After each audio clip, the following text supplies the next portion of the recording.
I didn't think the past could come back so loudly. In San Diego, I'd finally found a life, a job at an engineering company, a rented house by the ocean, quiet evenings without shouting or arguments. After breaking up with Megan, I spent a long time picking myself up, and it seemed like it was long gone. Until the day the security guard in the office parking lot told me a woman with a child was looking for me. She stood at the entrance, as if she'd chosen a moment when there were a lot of people around. Megan hadn't changed much, except for a sharper edge. Next to her was a boy of about 6, wearing a superhero cap. She said it right away, without preamble, as if rehearsing in front of a mirror. "This is your son, Ryan. And you'll pay." I didn't answer. My insides tightened, not with joy, but with anxiety. Timing-wise, perhaps. But I knew Megan too well to take her word for it. I suggested we talk later, calmly, without a scene. She laughed and said that if I didn't agree, she'd make sure everyone knew about me. That same evening, I went to see a lawyer I knew, Tom, with whom I'd gone to college. He didn't speculate, just said, "DNA. Without it, I can't move." I agreed right away, and even wrote to Megan that I was ready to pay for the test, and if the child was mine, to formalize everything. The answer came instantly, a stream of accusations, threats, and refusals. She didn't want the truth. She needed money. A month later, after pressuring the court, the test was finally done. The result was unequivocal, 0%. I looked at the paper and felt not triumph, but emptiness. I felt sorry for the boy who had been used as leverage. Megan threw a tantrum right in the clinic hallway, screaming that the system was corrupt, that I had rigged the whole thing. The story could have ended there, but it was just beginning. For Thanksgiving, I flew to Phoenix to visit my family. The table was noisy, the wine flowed freely, and someone mentioned exes. My cousin and I joked around, awkwardly, stupidly, but without malice. I didn't notice my sister Laura fall silent. Later, she pulled me aside and began speaking as if she were reading a sentence. She said I'd acted immorally by refusing to help a woman with a child, even if it wasn't mine.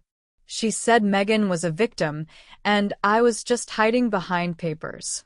The next day, my mother called me. She didn't ask how I was, but immediately declared that since I was a successful man, I should have shown some humanity. I was struck not by her lack of support, but by the certainty with which she spoke Megan's words. A week later, the situation went beyond the family. Laura and Megan showed up at my office with a sign. My name, a photo, and the words, "Father who abandoned his child." My colleagues watched and management called me in for a talk. For the first time in my life, I felt how a reputation you've worked for years to build can crumble in a single day. I filed a lawsuit, not out of revenge, but out of necessity. Harassment, slander, an attempt to pressure my employer. When Megan received the documents, she begged me to stop, saying she didn't mean to go that far. But the train was already moving. Laura, on the other hand, went on the attack. Social media, long posts, accusations. Every step she took only strengthened my position. A couple of months later, she disappeared online, deleted everything, and came to me herself.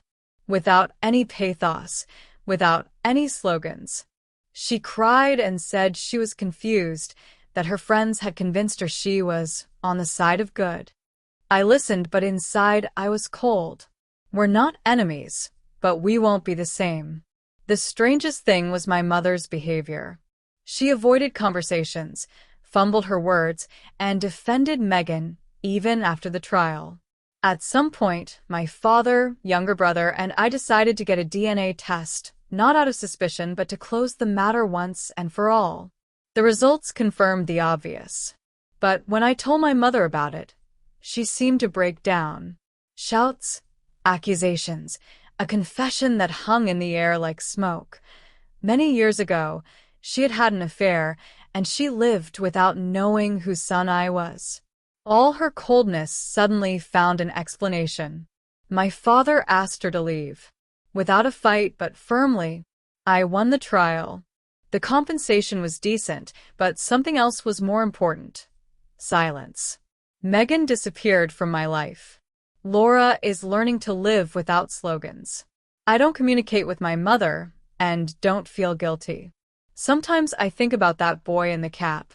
I hope he gets a chance at an honest life. And I already have one.